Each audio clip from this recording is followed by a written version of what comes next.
Resumir significa identificar as ideias e os fatos essenciais de um texto e reescrevê-lo com as suas próprias palavras. Resumindo, é isso. Então ficamos por aqui, até a próxima aula, até mais.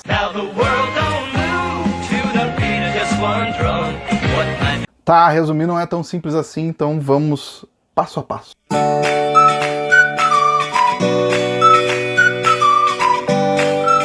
Resumo é um gênero textual que vai surgir na sua vida como uma ferramenta para estudo, vocês que eventualmente aí precisam estudar um grande volume de textos e precisam guardar um grande volume de informações. Ele também vai aparecer de uma maneira um pouco mais complicada na vida das pessoas, que é nos concursos públicos. Então tem muita gente que não entende as regras básicas de estrutura, né, do gênero resumo, e acabam reprovando, ou acabam tirando uma nota muito ruim, simplesmente por desconhecimento.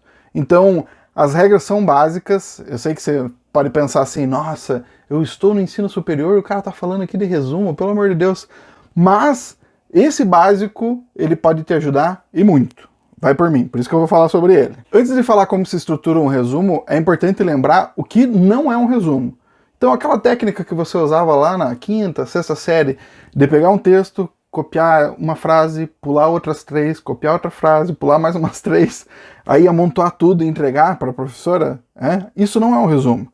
O ato de pegar essas frases que você copiou e misturar elas também não é um resumo. Pegar uma frase qualquer e eliminando palavras aleatórias no meio também não é isso. No! No! No! No! Se funcionou às vezes, né? Às vezes deu certo lá no ensino fundamental, às vezes no ensino médio. Na vida adulta é um pouco mais complicado, então evite. Vamos fazer a coisa do jeito certo, é melhor. Primeiro passo para escrever um resumo. É necessário ler o texto integralmente. Sério? Precisa ler o texto? Meu Deus, tem que ler um texto para fazer o resumo? Sei que parece meio besta, mas essa primeira leitura ela é bem importante. E você precisa fazê-la de forma integral, sem fazer anotações. Pegue e leia tudo que tem para ler e tente compreender o texto. A gente já viu em vídeos anteriores que compreender o texto não é uma coisa tão simples assim, né? Então, essa primeira leitura ela é importante para dar essa dimensão do que se trata, o que você vai trabalhar aí nesse resumo. Segundo passo, você precisa reler o texto e aí grifar as ideias principais desse texto. Então, ele é um texto que tem, sei lá, 10 parágrafos, então separe as ideias principais de cada parágrafo. E quando eu falo sobre ideias principais, é a essência, os fatos que são mais relevantes ali naquele texto. Então, exemplos, enumerações, repetições, tudo isso não é essencial para o texto. A gente consegue compreender sem essas informações. Essas informações são para reforçar o entendimento daquilo que já foi dito. Então tudo isso cai na hora do resumo. Você vai se focar apenas naquilo que é o mais importante. Terceiro passo, reescreva todas essas frases e palavras-chave que você anotou como sendo as principais do texto, reescreva tudo isso utilizando as suas próprias palavras. O nome dessa atividade, de reescrever ideias de outras pessoas utilizando as nossas palavras, é paráfrase. A gente já falou sobre paráfrase anteriormente. Se é um texto muito longo, vá agrupando essas ideias principais que você vai reescrever a cada 3 parágrafos, a cada 5 parágrafos. Se você está resumindo um livro, faça a cada capítulo, então. O importante é que exista uma metodologia, que você consiga se organizar e consiga manter esse texto em ordem, para que você possa compreender na hora de escrever de fato o resumo. Tudo isso que está acontecendo, você ainda não começou a escrever de fato o resumo. Tudo isso são as informações que a gente precisa levantar antes. Então, reescreve todas as ideias, reescreve todos esses fatos que você identificou como sendo os mais relevantes, utilizando as suas próprias palavras. Você não vai copiar, você não vai mudar frases de ordem. Você vai reescrever utilizando sinônimos, utilizando as suas próprias palavras. Você vai explicar para as outras pessoas do que se trata esse texto. Você precisa convencer utilizando as suas próprias palavras. Quarto passo, aí é o momento de começar a escrever o texto. Então, você tem todas essas anotações que você fez, tudo que você reescreveu já utilizando as suas próprias palavras, né? Você tem frases soltas, e aí você precisa organizá-las num texto. Para organizar no texto, dentro, né, que a gente vai chamar de resumo, você vai utilizar a mesma metodologia para textos convencionais que a gente já tinha conversado lá nas primeiras aulas, que é aquela organização de introdução, desenvolvimento e conclusão. O resumo também vai obedecer isso.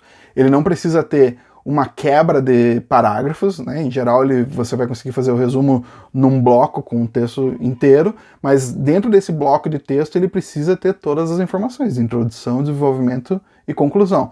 O texto precisa estar organizado assim como qualquer outro, o resumo também precisa ter essa organização. Beleza? Pontos importantes. Mantenha a sequência do texto original. Não pegue informações lá do fim e traga para frente, nem nada assim. Não fique trocando frases de ordem. Esse tipo de coisa não é um resumo, não funciona. Você precisa organizar o seu resumo de acordo com as sequências de informações como elas ocorrem no texto original. Mantenha essa organização. Outro ponto importante. Não imita opiniões. Ah, mas isso aí é fascismo, não pode dar opinião. Calma. Dentro do gênero resumo, não cabe a opinião do autor do resumo. Você está resumindo as ideias e os fatos de um texto de uma terceira pessoa. Então, as suas opiniões, os seus comentários, eles não cabem nesse momento. Então você nunca vai fazer comentários pessoais, não vai fazer críticas dentro de um resumo. Isso é batata, é um erro assim que se ocorre em concurso público, por exemplo, é uma maneira de você derrubar o candidato, é porque ele não entende como que se organiza um resumo. Se ele encheu o texto de opinião, já deu para perceber que ele não sabe como funciona um resumo. Então, você está resumindo as ideias de outra pessoa, as ideias de um outro texto. As suas ideias ficam guardadas para outros gêneros textuais, textos de opiniões, que a gente vai falar mais para frente. Outro ponto importante é não copiar frases do texto. Você não vai pegar frases inteiras e usar no seu texto, você não vai copiar citações que tem no seu texto e colocar no resumo. Isso não pode aparecer lá. E por fim, não tem uma porcentagem exata do quanto um texto precisa ser reduzido. Tem gente que vai falar assim, tem que reduzir o texto a 30%, né? O seu resumo tem que dar 30% com relação ao texto original. Isso não existe de fato. O que vai obedecer muitas vezes é o bom senso, ou às vezes o limite de palavras. Se você está fazendo um TCC, você vai ter um limite de palavras para colocar no seu resumo. Né? Então, isso vai estar de acordo com as regras que vão ser utilizadas na sua instituição. No concurso público, é o número de linhas disponíveis. Aquele número de linhas é o que você tem de espaço para resumir aquele texto, seja o tamanho que for aquele texto. Então, muitas vezes é necessário fazer um resumo e um resumo do resumo. Né? Depende da necessidade, depende da situação. Ok? Essas são dicas básicas, mas são bem valiosas. Se você seguir esse passo a passo, tenho certeza que o teu resumo vai ficar muito bom. Termina aqui, a gente se vê nas próximas aulas. Até mais!